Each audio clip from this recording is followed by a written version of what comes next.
real estate investing guys. Today, we got Mr. Lucas Van Blair come on the podcast today. Man, when I heard about Lucas, and may I'll call him Luke just so because that's how I heard his name first. But Luke got 6 rental properties in just over a year. I mean, the speed is astounding. And I first heard about him from another podcast guest named Mike Caggiano. And I was like, dude, you got 6 properties in like a year? What? It just blew my mind. I was like, let me get this guy on a podcast. Took me about 2 months to get on his calendar. I know he's super busy, but we got him here, ladies and gentlemen. So, Luke, welcome to the podcast, man. How you doing today? I'm doing fantastic, Ken. I appreciate you having me. Dude, I've been pumped for this conversation, man. Because when I heard 6 rentals in a year, obviously, I'm assuming you've been friends with Mike for a while, so you've been hearing about this for a while. But what sort of finally helped you make that leap? A few things came into play. Really, I was ready to make the leap back in 2022. And, so I know you've had Mike on the podcast a number of times. And in 2022, that's really when his portfolio kind of started to take off. And the financial impact of real estate investing was really starting to be apparent in his life. So I started to save up some money. I had some good money at the end of 2022, and then I got laid off from my job at the time. And I was unemployed through all of 2023. And so I work in technology. These things happen. It's not the end of the world. It was nice because I'd saved up this bucket of cash to do real estate investing. So when I took a year off, it wasn't impossible. I wasn't starving, scrimping, or whatever. I had a big savings to deal with. But when I got employed, again in 2024, I was like, okay, let me get back to this real estate thing. I just was unemployed for 55 weeks. And it would be really nice if I had a cash flowing real estate investment during those 55 weeks that was paying my personal mortgage, paying my HOA dues on my personal property, paying my grocery bill, my car payment, whatever the case might be, right? And then it's hey, if I'm unemployed 55 weeks or 555 weeks, it's no different. Wow. Yeah. I mean, talk about taking something that a lot of people might consider like truly devastating to their life, but then you use it as sort of a launch pad to confirm, hey, you knew you were going to do something and now you did something. So give us a little bit more background, right? Sometimes when people come from a corporate background, it's very hard for them to make that leap. Were there any skills that you thought you had from your corporate background that really translated to the world of real estate investing? Yeah. So just kind of for a brief, the thinnest of background of what I do in business. So my responsibility is mostly around like business operations and like technology enabled business operations is what I tend to work on. So I happen to be really, really good with just staying organized, working in Excel, putting together really good spreadsheets when I need them, that kind of thing. And that has been the most valuable part of real estate investing for me, is just having some really kick-ass spreadsheet skills. I've taught Mike a few tricks along the way as well and helped him out. He and I work together on a company, Section 8 Secrets, for educating other individuals on how to do real estate investing. And we have a couple of spreadsheets. Our financial forecasting spreadsheet is in there. And some of our tracking spreadsheets. Those are things that I've put together. That has been number one. Just staying really well organized and then working on spreadsheets is massive. Dude, I think with a comment like that, you made it so much more attainable for so many people listening right now. Because I think, man, I want to say like essentially most of corporate America, you really think about, is kind of like run through spreadsheets. It's like, oh, let's have a meeting, but then someone pulls up a spreadsheet. Yep. Let's have a discussion. Someone pulls up a spreadsheet. And you took that and you applied it and you got yourself comfort in investing in real estate with your analytical skills. So that probably helped you be at ease, right? Hey, I knew the principles of how to spot a good deal and how to put a spreadsheet together. Yep. And did that give you a lot of confidence, or what sort of mechanism gave you more confidence? That's a great question. And yes, definitely. I think in business, there is, the phrase like know your numbers. So if you're going to make a big investment decision in business, whether you're going to move into this market or you're going to introduce this product, you're going to do whatever, you want to really understand what is your addressable market there. What is your rate of return going to be there? You want to know your numbers inside and out. So when you make that decision, you have confidence as a leader so that you can then convey confidence to individuals within your organization or to your investors of your business, right?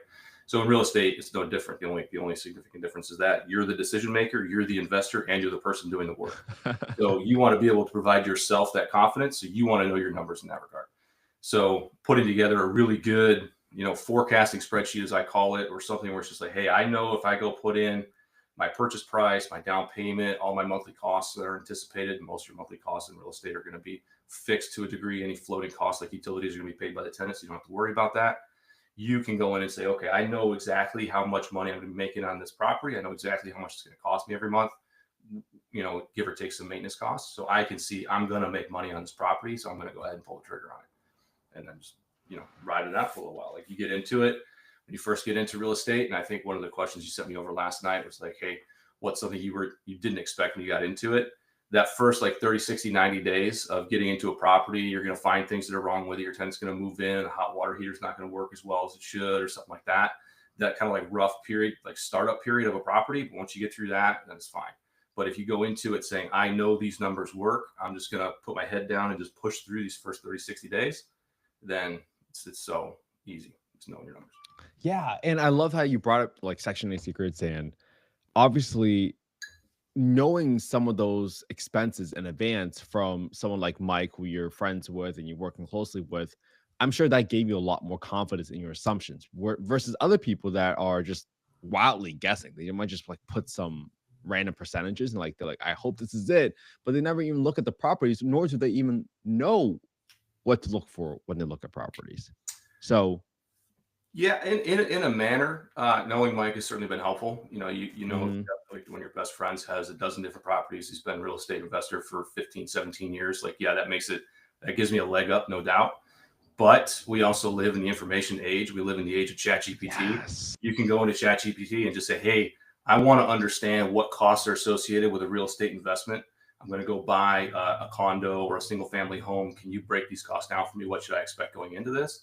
It's going to break it all down. And then you can just use ChatGPT or Gemini or Copilot or whatever and go in and make it your own educator. Just ask it its questions. I'm not saying you have to do that. Like if you want to go to Section 8 Secrets, it's $9 a month. We'll download a 100-page PDF. We go through the course. It'll teach you everything you need to know. It'll bring it up as well. Cross-reference that with your ChatGPT educator if you want to. It's very accessible for people if they're willing to put in just a little bit of effort, and it's really not that much effort. Just go ask questions. That is so good, man. You just took away so many excuses that people might have had about not getting into investing, man. So let me pivot a little bit. Yeah. I know you are investing in primarily townhomes and condos, right? And how did you choose that asset class specifically? So I own, like, my personal property is a townhouse, and I know the expenses associated with maintaining my property are much, much, much lower than the expenses associated with maintaining, say, my parents' house.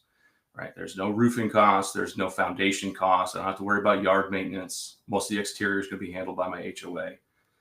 So in that respect, I kind of prefer that. I also like having like a lot of individuals around, a community around. I know there's not going to be a whole lot of, I'll say, riffraff. There's not going to be somebody coming into my unit and just like trashing it up, partying all the time, because I'm going to hear about it from the HOA, right? So I kind of have these eyes on my property, whether I'm there or not, which is very nice.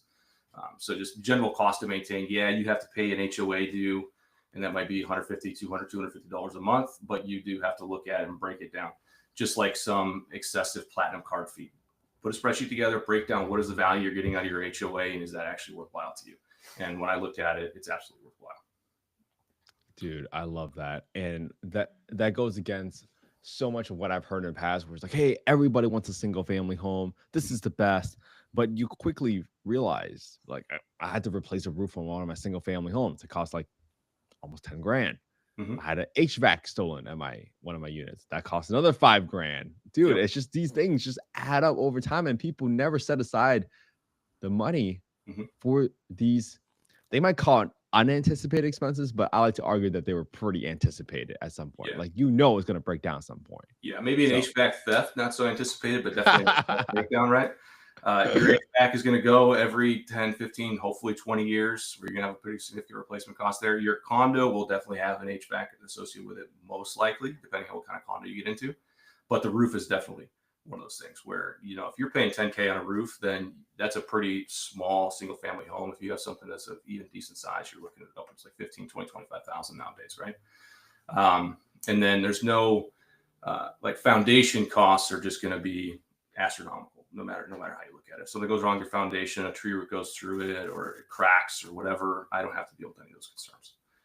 And my insurance cost is going to be a lot lower. You know, my condo insurance on most of my condos is like $400. You're not insuring a single family house for $400 a year. No, not even close, man. And so now that we talked about the benefits, right? Let's talk about the markets that you're in. So you're in Maine, you're in Greensboro. How has been your experience been working with the housing authority, the local housing authorities? Because sometimes people's experience working or investing in affordable housing is highly dependent on the housing authority that they work with. For example, where I have one of my properties in Alabama, there's a certain housing authority that takes almost like 3 months to get an inspection out. And then there's another one that's within 2 to 4 weeks. Big difference. Huge. Same county. So what has been your experience working with your local housing authorities? I will say with Greensboro Housing Authority, it's kind of been a bit of an uphill battle. There's been some struggles there. I do know that they are also open to improving that. I have had conversations with them specifically, with higher ups at Greensboro Housing, with like people who are running special projects there to try and improve their efficiency. But their turnaround time leaves a bit to be desired. I think with them, it'll be about 2 weeks before I hear back. So just kind of go through the Section 8 process a little bit for like introducing a new unit, just so folks are fully up to speed here. You buy a property, you find a tenant. That tenant's going to have a voucher. You then, complete a lease. You don't sign it with the tenant yet, but you send in the voucher. You send in what's known as a request for tenancy approval, which is just a confirmation that you send all that stuff into the housing authority. Here's all my paperwork. They review it. They're going to send an inspector out to your unit, inspect it. Once that passes, you sign your lease. You sign a HAP contract, a housing authority payment, I think it is, contract with the housing authority.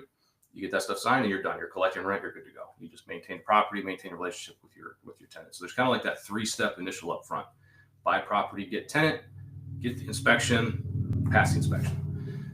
With Greensboro, what I found is that if I send them in an RFTA, request for tenancy approval, it'll take about 2 weeks to get the inspection scheduled. That's not 2 weeks to get the inspection. That's 2 weeks just to get it on the books. And then from there, it's usually about like 10 or 14 days later when I'm actually going to have the inspection. And then once I pass the inspection, assuming I do, and I have not before, but most of the time I will, that's when I can start collecting rent. I can get the lease signed, tenant can move in, we're good to go. So that's a good like 4-week dead time there where I'm not collecting rent. There's no money coming in there. And I have to be aware of that from the time that I have a tenant. If you go with a private market, when you find a tenant, you get that lease signed and they have the money for the security deposit, boom, you're good to go. You're collecting rent right then. So I'm going to have I'm going to have 4 additional week of vacancy working with the housing authority that I'm not going to have working with private market. So I just need to be aware of that going in. Now, I like working with Section 8 because, as we've discussed, you're going to get a lot of money from your government, depending on the tenant, how much money they make. So you're going to have a certain secured amount of income every month. The government's never going to miss their rent payment, right? And Section 8 tenants, housing choice voucher tenants, tend to last a little bit longer. I think the average tenure is double. Average tenure on private market, as I recall, something like around 3 or 4 years.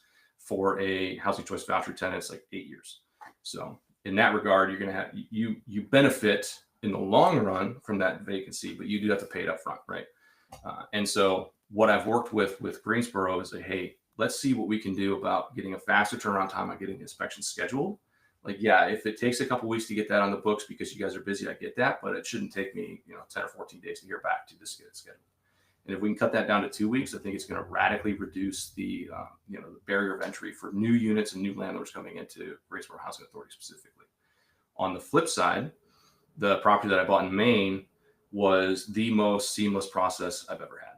I can even possibly imagine. I had a tenant, and we could talk about tenant differences here in a little bit, but I had a tenant. She wanted to look at the unit. She looked at the unit. She got her voucher. I sent the voucher in. The next day I hear back from the housing authority that they're going to have the inspection scheduled. That was Thursday. Had the inspection scheduled the following Monday, and we're done. What? Like That's insane.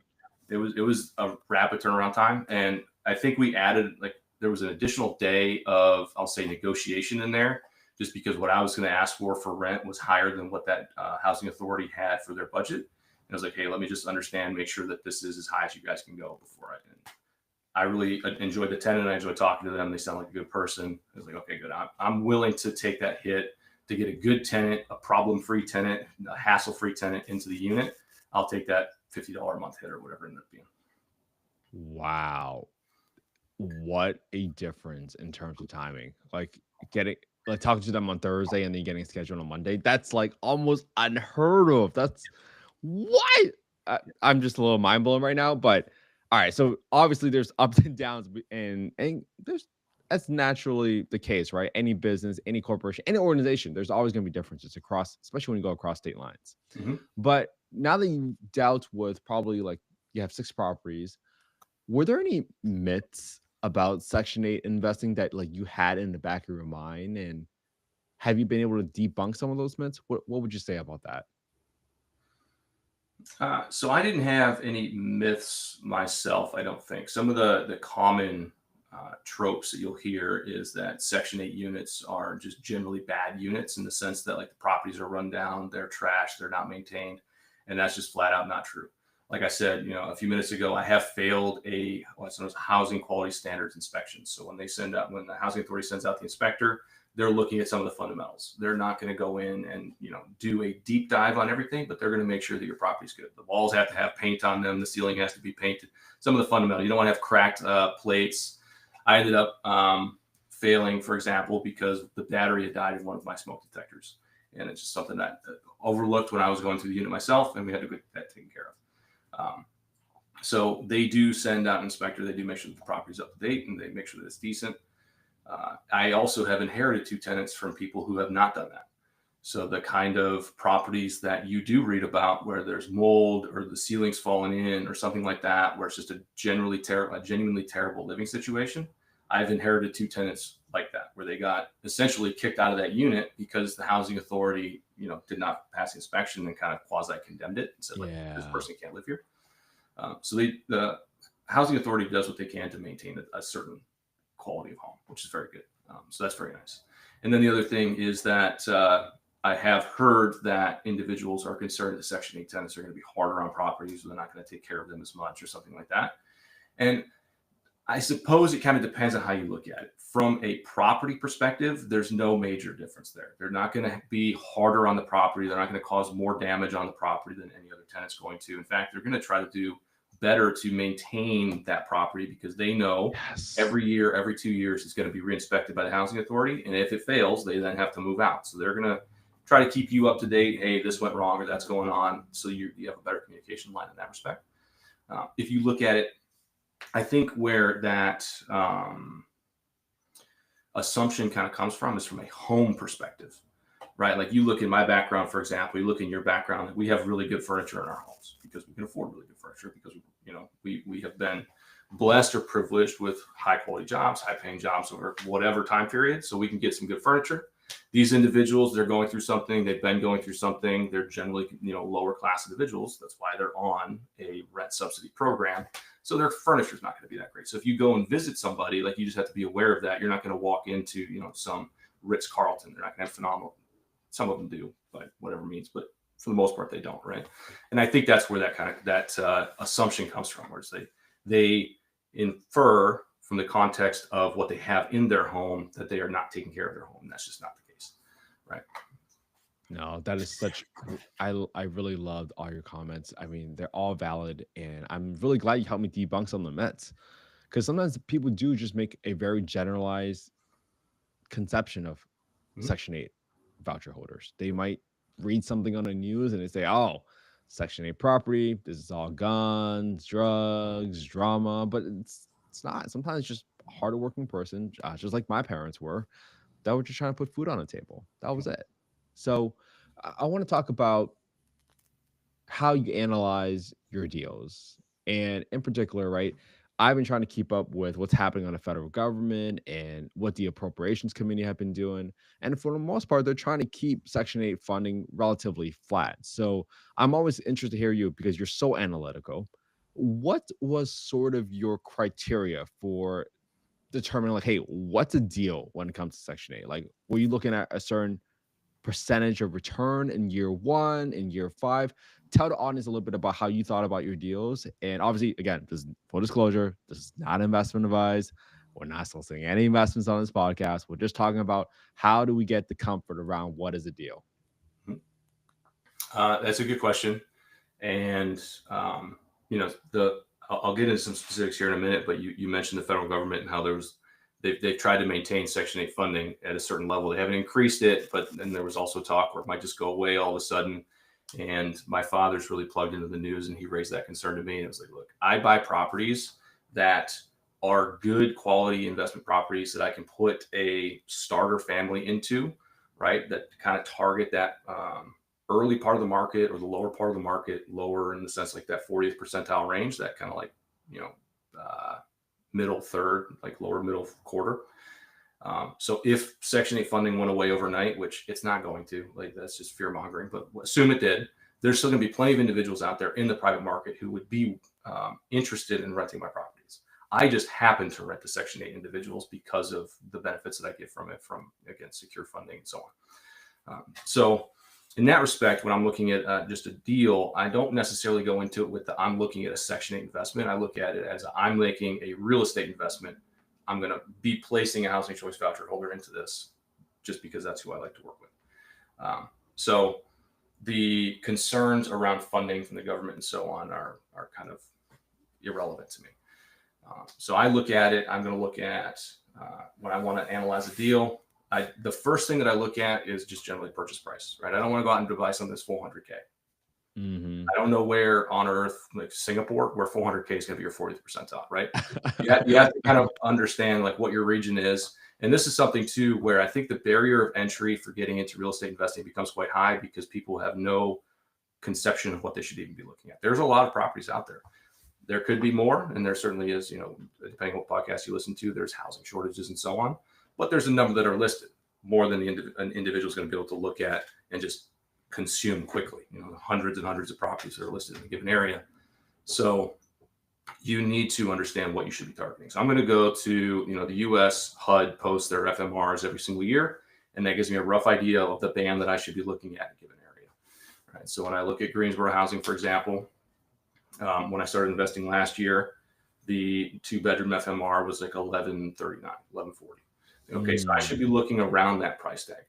And then the 1% rule, I think it's over favored by some individuals and it gets excused by other individuals, but it is a decent heuristic. So for something that's quick and dirty, if I can go out and rent something for $1150, just to round these numbers out, then I can go out and buy something for $115,000, give or take. That's what kind of the band I should be looking at. So I want to look at properties in that sort of like 85 to 135 band.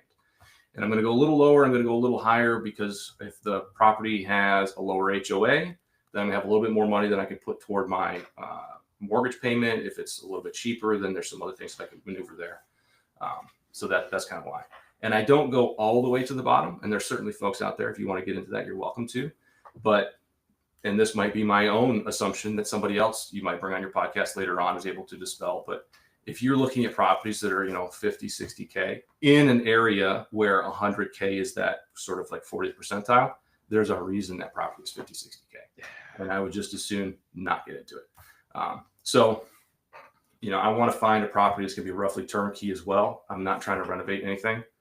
I was a carpenter when like a general contractor hand when I was in college. I've had my fair share of that. I'm good. Like I'm handy. I can do my own stuff, but I don't want to do that professionally, right? So I'll let the housing flippers go and do something. And I bought a house from a flipper who went in, they renovated the kitchen, they renovated the bathroom, and they sold it to me for $40,000 more than they paid for it. I don't care. It's a good property for me. They got a good deal. They went and did what they want to do. I'm getting what I want out of it. Everybody's winning, right? So getting back on track and a little bit more specific. So we're looking at that 115K price range. Now I can go out, I can look at Realtor, I can look at Zillow, I can look at wherever, and I can start to look at the kind of properties that are in that price band. And I can start to pay attention to what those things are going to kind of run for me, what they're going to cost. And I'm going to start looking at, oh, wow, if I have an HOA, a $250 HOA versus a $150 HOA, that has a pretty significant swing on what that affordability looks like for me, because that's $100 that I can put toward a payment that I don't normally have.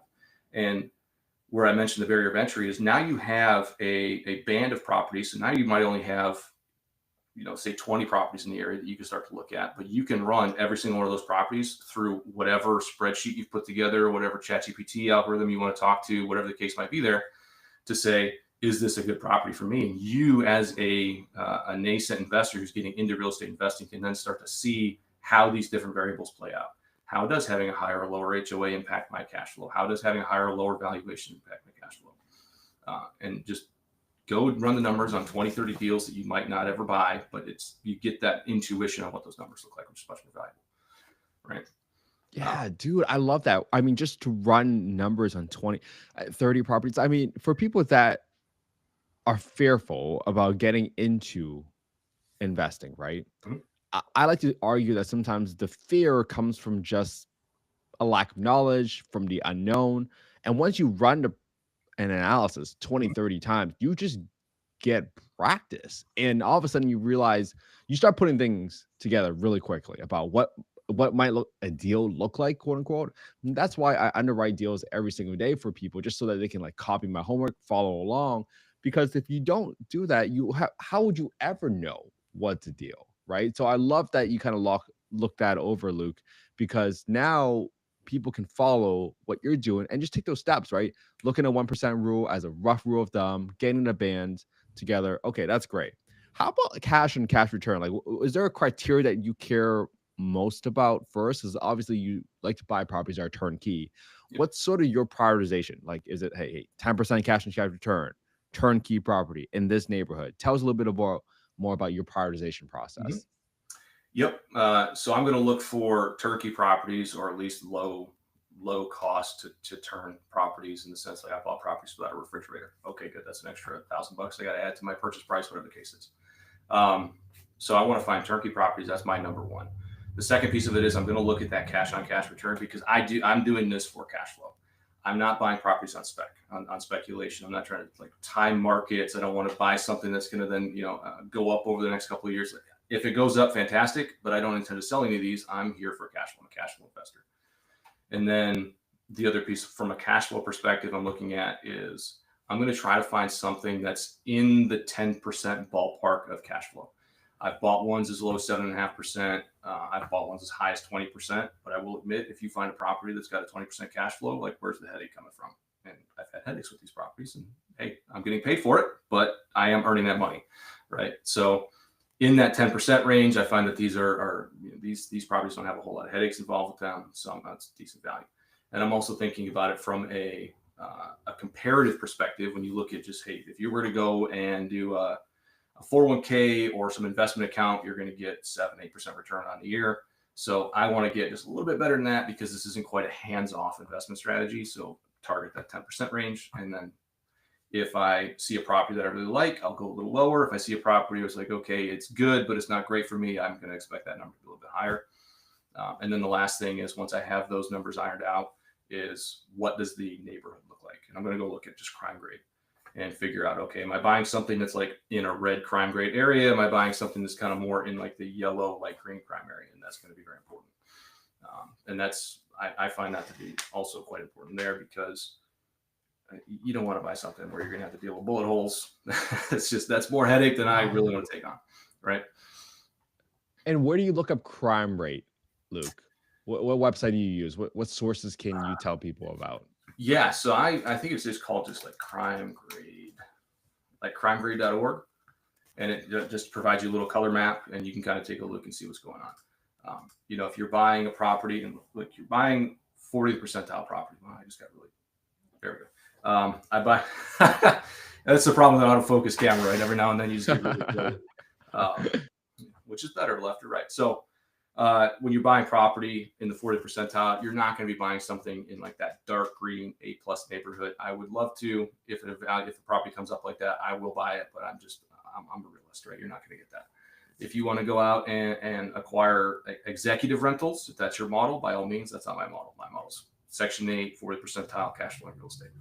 So I'm going to be looking at things where more than likely they're going to kind of be in that like yellow, like deep yellow, kind of like light orange type area.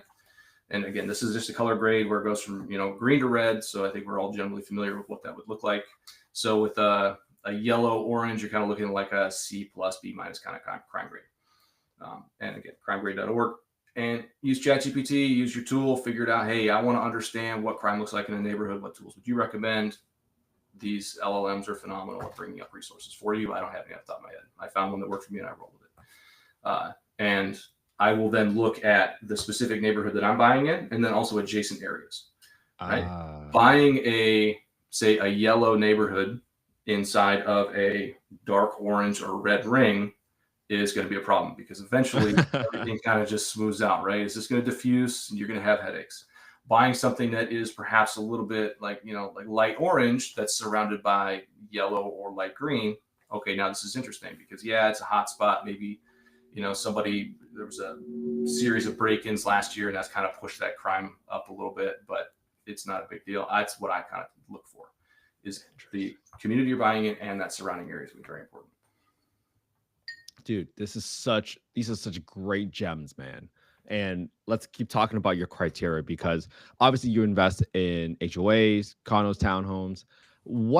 When you look at these CCNRs, right, for the HOA documents, like, are you looking for anything specifically in there as like red flags? How do you approach that process? Are you looking for anything there, or you don't really care? What are your thoughts? I'll be honest, I don't really care too much. When it comes to an HOA, what I do pay attention to as I'm going through my due diligence period, right? Doing this in advance of making an offer is either impossible or pointless. Where I want to reach out to the HOA, I want to be able to talk to their property management company, because every HOA is going to have one, and say, hey, just to get an understanding of what their response time looks like. Because if you say, hey, I'm buying a property in this neighborhood, I need these documents, or if your realtor reaches out, it takes them 2 weeks to get that documentation back. Well, that's a really slow turnaround time to get this information that is necessary to be able to buy a property inside of this community. I want to see rapid turnaround. I want to have really good, clear lines of communication with the HOA that I'm buying into. And at the end of the day, that's really all I kind of care about, is that they are responsive to their owners, or in this case, a prospective owner. And if I have that, then I know I can work with them. That's so good. I love that, man. So tell us, man, help me bring this all together. Do you have a deal that you could like share the numbers of, with like purchase price, rehab, like something to help us make it all real and come together? Yeah, I can do that. Let me see here. Take your time. Yeah. So I will say, kind of going back to that sort of know your numbers, right? So I have a spreadsheet and I have each property I've purchased on every single tab. So I can kind of go through and take a look at it. And I think what's interesting to look at would be the 2 properties that I purchased this year. So we went back, we talked about, I bought 6 properties in 15 months, 15 months, 4 last year, 2 this year. I bought 1, and both of them were unique to me, in the sense that the first property I purchased was a $95,000 condo with a renter in place, and the lease expires at the end of the year. So I had to inherit a tenant in that respect.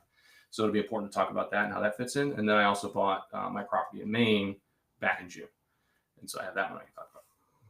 So, dude, let's go through the first one, man. The inherited tenant one. So laying the first context, right, going into this, the 4 that I had in Greensboro last year, they were all condos. One of them was a townhome style condo, which is a caveat there where there's tax implications that we can talk about later.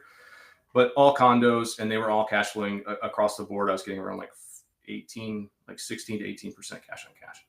So I was like, okay, I want to be able to target deals like these. These are great deals. How do I find more of these deals? Well, those things are diamonds in the rough. You're not going to find 16 to 18% deals everywhere you look, right? But I found a property that had a roughly equivalent purchase price, where, the first 3 that I bought last year were all around that $95,000 price tag. And then I found another one in a different community. It was also $95K. I think 93 is what I got it for.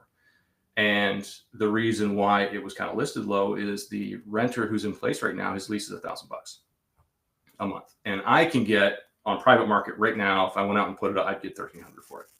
Wow. And I'd have it filled in 2 weeks at most. So if I work with the housing authority, I'll get $1,250 for it. So I looked at it, and that's what I was benchmarking this deal on, is what will I get for it next year? And that's very important when you really start to get into this. When you have your first couple properties, you want to make sure you have good cash flow for the first year, because you don't want to put yourself in a bind. But once you've established that foundation, you can kind of push the limit a little bit. And I want to start looking 1 year out, 2 years out, 3 years out, because that's when cash flow is really going to start to take off, because rents go up and your mortgage payment's going to stay the same. So you're going to have a deviation there.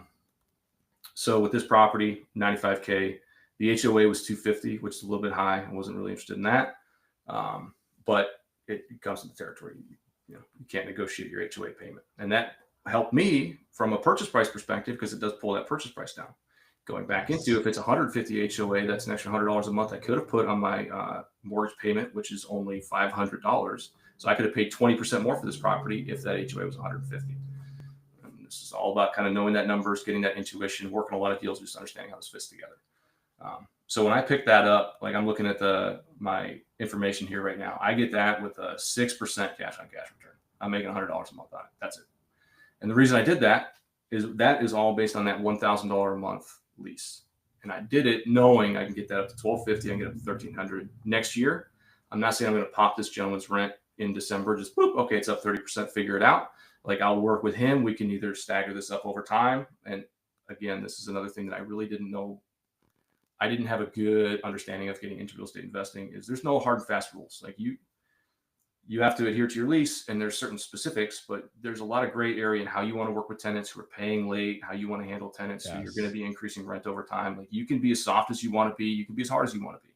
And there's give and take on both sides of that. And pros and cons. You can be, for want of a better term, you be a hard ass. Hey, you're late on your rent. That's fine. I'm filing an eviction. Get out. I'm putting somebody else in here. Well, you're going to have to deal with an eviction. You're going to have to deal with turnover. You're going to have to deal with all that stuff. Versus give somebody a couple extra 2-3 weeks, they get back on track. They had something going on, like their life sorts out.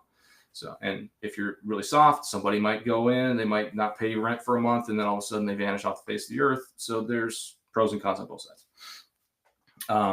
But all of that said, if I look at this deal, 95, I bought it for 93, 250 HOA, at $1,000 a month, I'm making $100.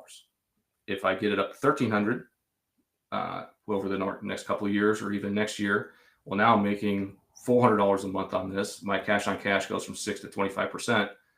Very different deal, right? I would have bought that immediately. You would not be able to slow me down on purchasing something with 27% cash on cash return. So I don't buy properties on spec, but I will pay attention to what next year is going to look like, right? And that's something that is very transparent to forecast. I'm not looking at property valuation. I'm looking at known rents today, what I could rent that unit out for right now, but because I'm inheriting a tenant, I can't do that.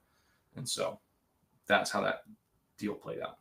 Yeah, man. I love how you built that comfort level for as is right now this year. Like, hey, this might be the worst case scenario. Tenant's already in there, but I'm assuming it was relatively turnkey because you weren't gonna have to renovate the property with a tenant in place.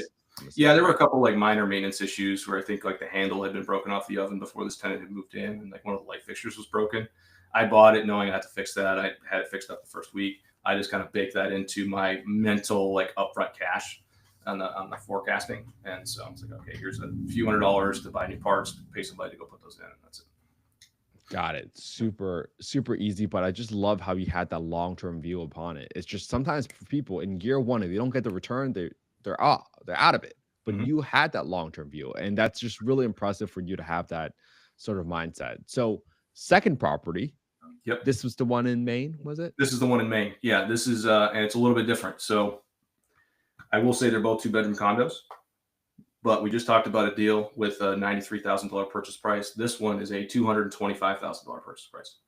So it's a little bit different, but the FMRs up in Maine, also very different, where the rent that I listed this thing for was, I did 1%, $2,250. I probably could have listed it for say $2,300 even for private market.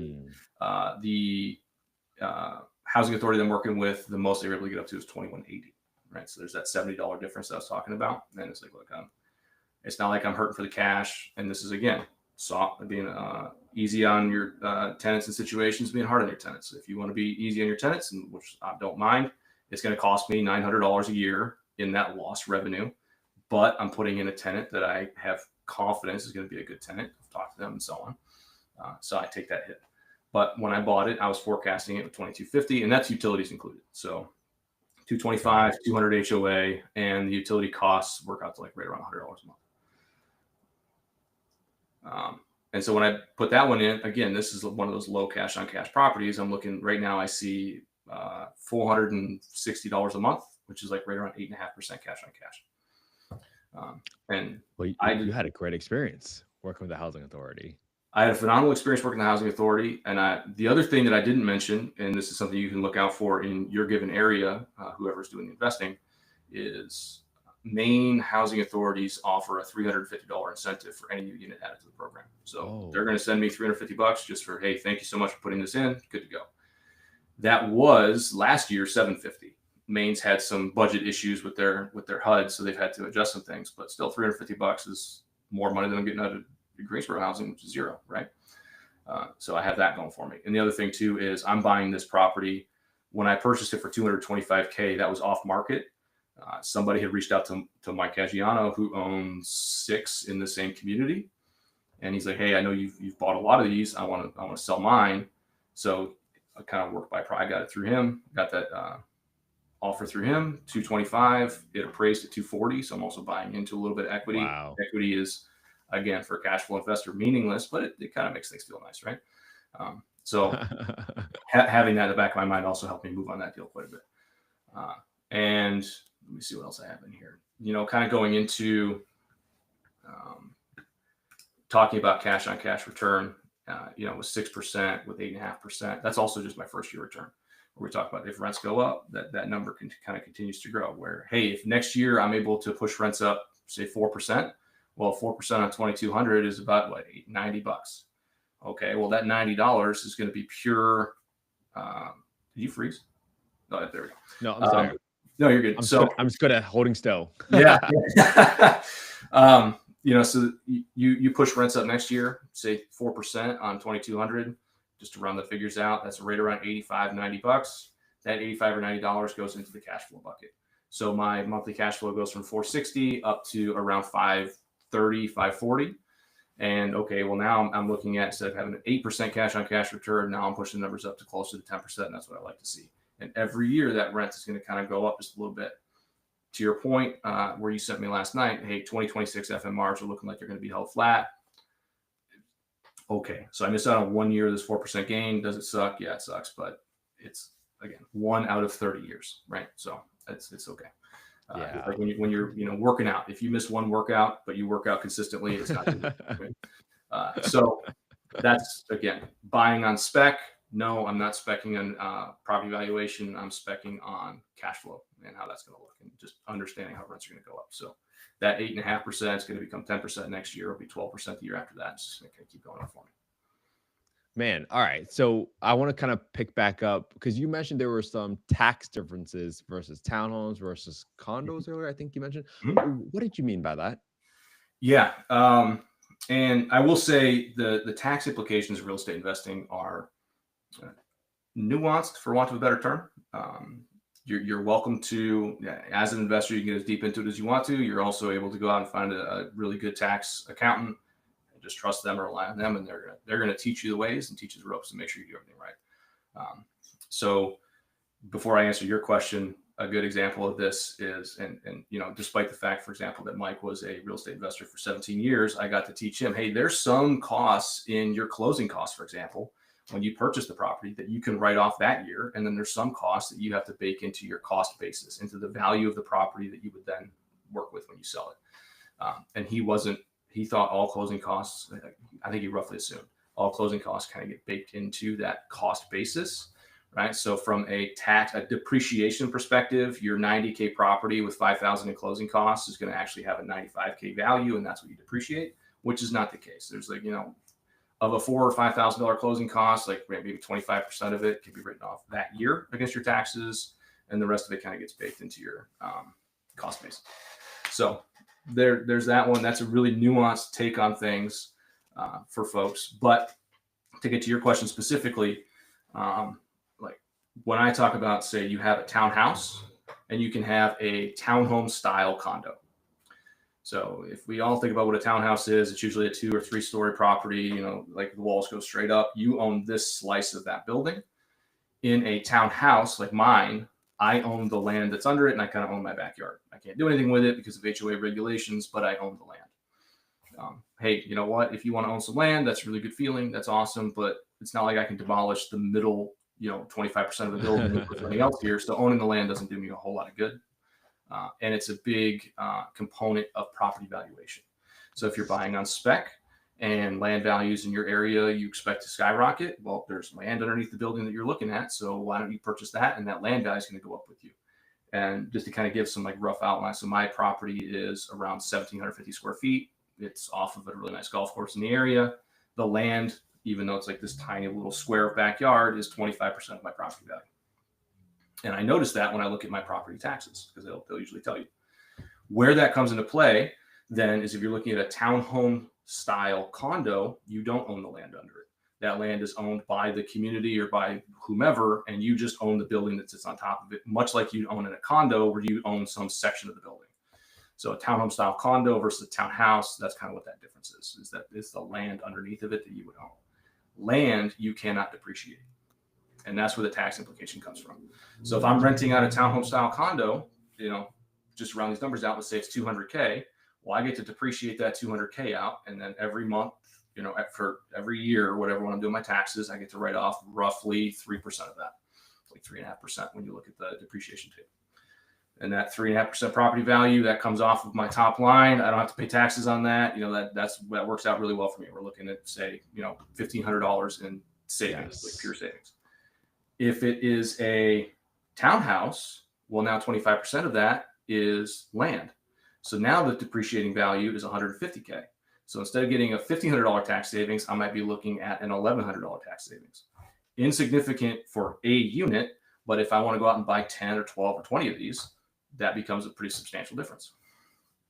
Yeah, huge difference, man. I'm so glad. Honestly, dude, for not being like a tax attorney, you explained that so well, man. Like, dude, that was on point. Dude, I love that one. So let me ask you now, because you've worked with tenants in both markets now. Mm-hmm. Would you screen your tenants a little differently now going forward? Like, what are your thoughts on your tenant screening process, and how have you made adjustments over the last year based on what you know now? I would absolutely screen my tenants differently. And kind of, so there's a few schools of thought here, but I think I'll paint my picture, and I'll kind of paint the picture, for example, that Mike works with and how I appreciate his model as well, but they are a little bit different. So when I'm screening tenants, I actually want to find a tenant whose rent portion is higher than, say, what the government's paying. I'd like the government portion to more or less cover my costs out of pocket. So if I have a property I'm renting for $1,200 and it costs me, say, $700 a month, I'd like the government to pay $700 a month. And that would be really a convenient portion for me. I'd like to see the tenant have that extra $500 because rent is based on income. So that tells me that tenant is out there. They have a job. They are working. Not to say that there's any specific value in working, but it does mean that these are, I'll say, well-adjusted individuals. Okay. As opposed to somebody who maybe can't work because they might have a mental disability or a physical disability. Nothing is wrong with these individuals. It's just the model that I kind of follow, right? I find that if you work in a job, you're going to be better at communication. Your writing skills are going to be a little bit better. Just generally, I have found these individuals easier to work with for me. And so I kind of pay attention to that. And there's two schools of thought there I'll get into in a minute. But then Mike's model is, hey, I want my tenant to pay as little as possible. If it's zero, that's awesome, because that means the government's paying most of this. I'm guaranteed to have maximum income. And he works under that approach, and it works really well for him. And I have no problem with that approach. But for me, I find that if you have a tenant who is working, that's really helpful. The other thing that I have found is that I don't know if there is a politically correct way to put this, but I found that there are individuals in Section 8 who I'll say kind of deserve to be there.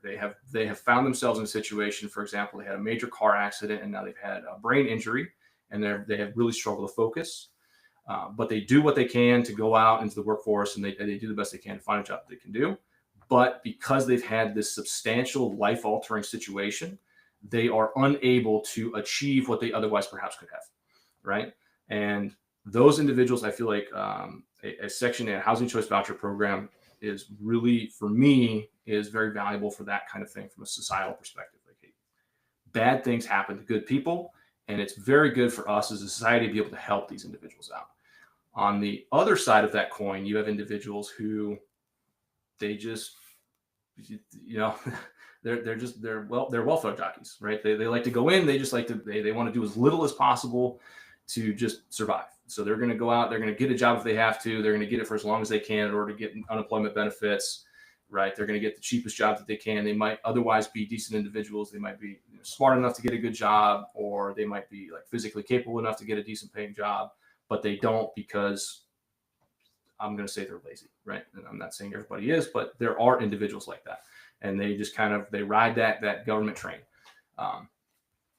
I don't like those kinds of individuals, right? Just from a purely conservative perspective. If you want to take the political spectrum of it, that's fine. If you want to say it's some privileged perspective that I have, that's totally fine too. Whatever your take on it is, I don't really like those individuals. Like, hey, you as a human being should be trying to achieve what you can achieve in your life. That's just the way that I feel. And from a landlord perspective, working with these individuals, they're lazy, which means they're not going to respond to you very well. When they do respond to you, it's going to be like the worst English you could possibly imagine. Like, he's like, you have spell check on your phone. How did you even get your phone to write this message? So though I would going forward, my intention is to try to screen for individuals who fit into that first category where they are benefiting from a program that I feel like should be providing them value, not that they're benefiting from a program that is better utilized elsewhere. And you can't just flat out come out and say like, hey, why are you a housing choice voucher holder? Because everybody else, because I don't make enough money. That's why. But you can ask questions just to get a better understanding of like what their background is. Like, hey, what do you do for work? What have you, then honestly, if you want, depending on how thorough you want to get in your interview, say, hey, so what do you do for work right now? Oh, hey, great. How long have you been doing that? Okay, what do you like about it? What do you not like about it? Like, what are you interested in trying to achieve after that? Just make it not a job interview, but just kind of make it like a decent interview to get understanding, work, and understand how this person thinks, how they approach their life outside of just being a landlord. And be like, okay, this is somebody, I can see that they're trying to achieve something. I can see they're trying to accomplish something, or I can see that they simply can't because something may have happened, and that's somebody that I want to help out. Work with. Yeah, and I think this is so important. Well, first of all, I want to make sure everybody understands, like, hey, whatever your criteria is, right? You might have a certain strategy where you're like, hey, I want to go after people with the maximum proportion of the rents to be covered by the government, or like Luke is doing right here, a certain percentage, right? Maybe it's 30, 40%. At the end of the day, you have to be consistent with your screening criteria. So you can't just flip flop all of a sudden, right? Because there are fair housing laws in place. So be very mindful of that. But I really agree with you. I believe most people, to the best of their ability, should try to be positive contributing members to society. I think that's just overall how you get a better society in general. So you, as a real estate investor, you get to choose the people that you want to help and how you want to help them. We just choose to help those folks with housing. That's our model. Everybody has all these other nonprofits for dogs, for different shelters, for different types of demographics. That's all up to you. So at the end of the day, I would just urge everyone listening to just be consistent and just understand why you're doing what you're doing. Because look, in my opinion, there's going to be problems, just a different flavor of the problem and whatever path you choose. So that why probably needs to be a little bit more firm in your life, because you're going to have to stick through those problems for you to keep going. Otherwise, you probably just end up quitting. And maybe this is a good segue, Luke, because I want to understand, like, so you bought 6 properties now. Do you feel like you're slowing down, you're speeding up, you're trying to keep the same pace? How are you thinking about your portfolio now after you bought like 6 properties in like 14, 15 months? I'm going to be slowing down just by circumstance of finances, right? So my properties, I'm not going out and trying to find some like backwater loan to be able to purchase these things, some hard money loan. These are all conventional mortgages. So I've put 20, 25% down on every single one of them. That, as you can imagine, you buy 6 properties, no matter how you slice it, even if you're paying $100K for every single one, which I haven't. I think I've spent $850,000 across those 6. Wow. Sounds about right. Well, if I'm putting 20, 25% down, that's a massive chunk of change. So I find myself very cash poor at the moment. So I need to rebuild that cash reserve in order to get back to it. Right. And, you know, you said be consistent in your approach, which is absolutely true. The other thing, something that I would mention here is, and if you've ever read, if you are a big reader of books, I've read like Ray Dalio's Principles, for example. Ray Dalio is a massive financier. In it, he talks about making notes on every investment decision that you've made so that you can go back and understand why. And so if you are, like, for example, with the property I talked about where I'm making $100 a month, that's way outside my model. I want to be making $300-400 a month per door because of maintenance costs and so on, which is something I really didn't talk about my criteria too much because it's more of a consequence of the other numbers. But I kind of like to see that $300-400 return. I'm going to say, well, you know what? I'm going to make a decision outside of that parameter because of this assumption or expectation. I'm going to make a note of that. And when I revisit this deal next year, the year after that, I'm like, wait, why does this property dragging down my portfolio? Oh, wait, I made this assumption. That assumption has proven not to be true, or it has proven to be true. And then I can adjust my investment parameters accordingly. All right. So have a set model, have a set approach to things. And if you choose to deviate outside of it, be sure to have a concrete reason why. Not it feels like the right idea. No. What are the numbers? What's the specifics? Like, why are you specifically doing this? Note that down and revisit that in a year, revisit in 6 months, 3 months, 2 years, whatever, and say, does that assumption still hold? Is that still a good idea? So great model. I love that. So with that in mind, when I bought my most recent property in Maine, my intention was not to buy another property until fall. I was like, hey, I spent all my cash on my 5th property. I'm going to take the next 6-8 months, rebuild a cash reserve, buy another property, and go on. So I went into that, with essentially $0 to my name. And then Mike, we're talking, and he's like, oh, hey, I just had this deal come by. It's a great opportunity. And I'm like, how am I going to make this work? Like, I have no money to my name. So I do have a HELOC on my personal property. And this is also risk tolerance. Like, where are you at in the risk spectrum? I was like, you know what? I can take out I think upfront cash was $66,000, $65,000. I can take that money out of my HELOC on my personal property. I can make that down payment, my closing costs, buy this property with a conventional mortgage, and be good to go. But that also means now that I have a $60,000 outstanding balance on my HELOC that I'm very focused and motivated to pay off. My HELOC rate is phenomenal. I have it through a credit union, so it's not specific to the interest thing. It just has to do with risk tolerance and things like that, where it's like, you know what? I don't feel good having my investment strategy being funded by my personal home. I'll do it because this is a really good buying opportunity, but I'm doing it again with that assumption of I'm going to focus all my effort on paying this thing off within 12 months. Right. So, yeah. And I love the fiscal responsibility because not a lot of people have that discipline, or they just end up taking on way too much risk than they should. Mm-hmm. And like, it's really key to not over leverage yourself, but you also have Section 8 rents to kind of help give you that level of comfort, right? So it's always that balance that I always kind of fall back on. So, Luke, I think we talked about like screening tenants differently. I want to start wrapping up with 2 questions here. Maybe is there like a lesson that you've learned maybe the hard way that starting with Section 8 that you wish you could tell your past self now that you reflect back on the last 14, 15 months? So, after I have 2 lessons here. First one is after my first job, like I had out of college, which I started really late in my career because I went off and worked on a PhD in applied mathematics. So know your numbers is I don't have a PhD. I worked on it for 4 years, but I know your numbers is very much near and dear to my heart. And that's part of the reason why I preach it. But nevertheless, 4 years after my first job, I got a pretty decent payout. It wasn't 6 figures, but it was a substantial chunk of change. I absolutely could have bought an investment property with the money that I got after that job because it was a startup. We sold it, that kind of payout. I did not do that. And this was back in 2016, 2017. I did not do that. I did some other stupid decisions with that money. And now I don't have an investment property that I could have bought in 2017. So I get to spend the rest of my life kicking myself for having not bought an investment property in 2017 when I could have. Because right now, if I'd have bought a property, for example, in the condo that I just bought up in Maine, back in 2017, I'd be making over $1,000 a month in cash flow on that property. As it stands, I had to pay twice as much for it, and I'm making half as much in cash flow. So I get to spend the next 50, 60 years being like, man, I should have started 5, 6, 7 years ago when I had the opportunity to start. Instead, I decided, you know what, I want to buy a nice car, or I want to buy a boat, or whatever your, poor money decision of choice is. That's the problem. So that's my number one lesson. Now that I'm into it, it's like, you know what?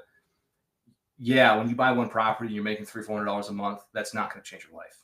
But I bought 6 and I make $2,500 a month now. $30,000 a year doesn't really change my life, but it definitely makes it feel a whole lot better. Right? So in that respect, I really wish I'd started a lot sooner. And I get to feel that. Now that I've started, I get to feel that every single day. And I also have to, Mike reminds me frequently. See, I told you. Okay. Well, every time I hang out with him, I just eat a plate of crow. But it is what it is. So that's the lesson that I really wish I would have learned for myself, is like, start as soon as you are able to and just get into it. The other thing that now that I'm actually into it, say what I would have told myself my 1 year ago self. It's like, hey, you're about to buy several properties. You are inheriting the poor financial skills of your tenants. Not all of them, but you're going to inherit some of those. If they struggle to pay their bills, you're one of those bills that they're going to struggle to pay. If they struggle to communicate with other individuals, if they have bad, I'm not saying bad English, but if they just when they're right, it's just all over the map, the spelling's terrible, you are inheriting those poor communication problems because you are the other side of that equation. So be more deliberate in the tenant that you choose. It can feel like in the moment, and this is something that I certainly learned last month. I had 2 vacant properties from tenant turnover. It can feel in the moment like every single day is costing you money, which, yeah, it is. But spend a little bit extra money on a little bit extra vacancy. Find that right tenant. Take a couple extra weeks, take a month, whatever. Find the right tenant so that you don't inherit all those headaches. Chasing rent is such a pain.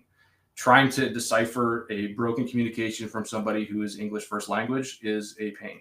Just pay the cost up front in vacancy to find a good tenant. There are tenants out there. And if you're struggling, something else that I would have, along that same vein, if I'm struggling to find a tenant with a housing choice voucher, go outside, go to private market, and just be more rigorous in your screening process.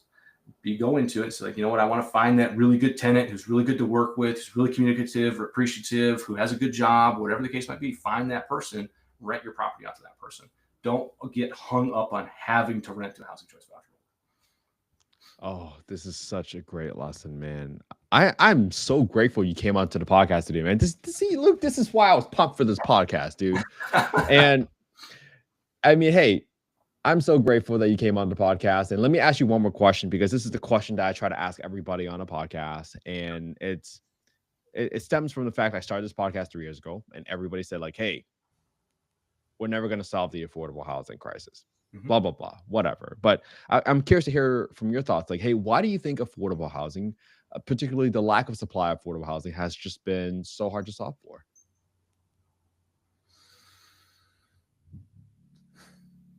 Wow. That is a loaded, multidimensional question, for sure. I think that this is going to sound antithetical to how I actually operate, but I think that the way that the government has gone about attempting to solve the problem, say with housing choice vouchers, is actually kind of backward. In the sense, like, hey, we're going to subsidize housing choice vouchers so that people can go out and rent properties in the community. That's great. I like that. I certainly appreciate that, obviously, as a housing choice voucher investor.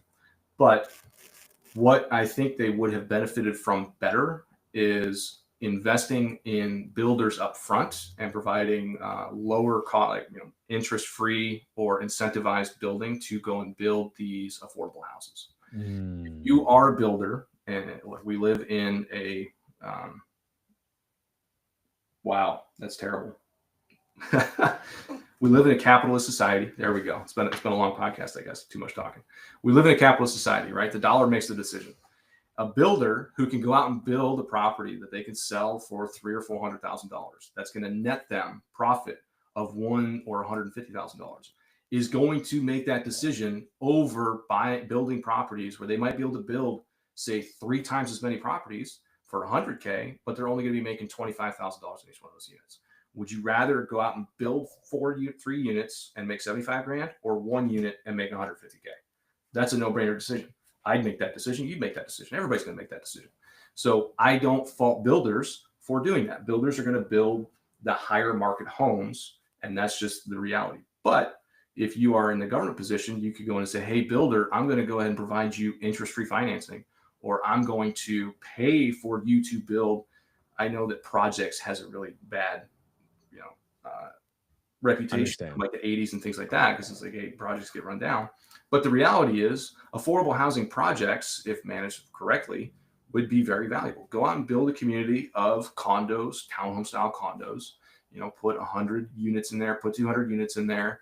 And that is kind of the approach that I would take, as opposed necessarily to doing the HCV way. HCV route has its merits and it has its value. And I do think it's important to do what we can to incorporate these individuals with the society and just kind of work on that. But I think that more effort could have been spent, could and can be spent in affordable housing projects and financing that correctly.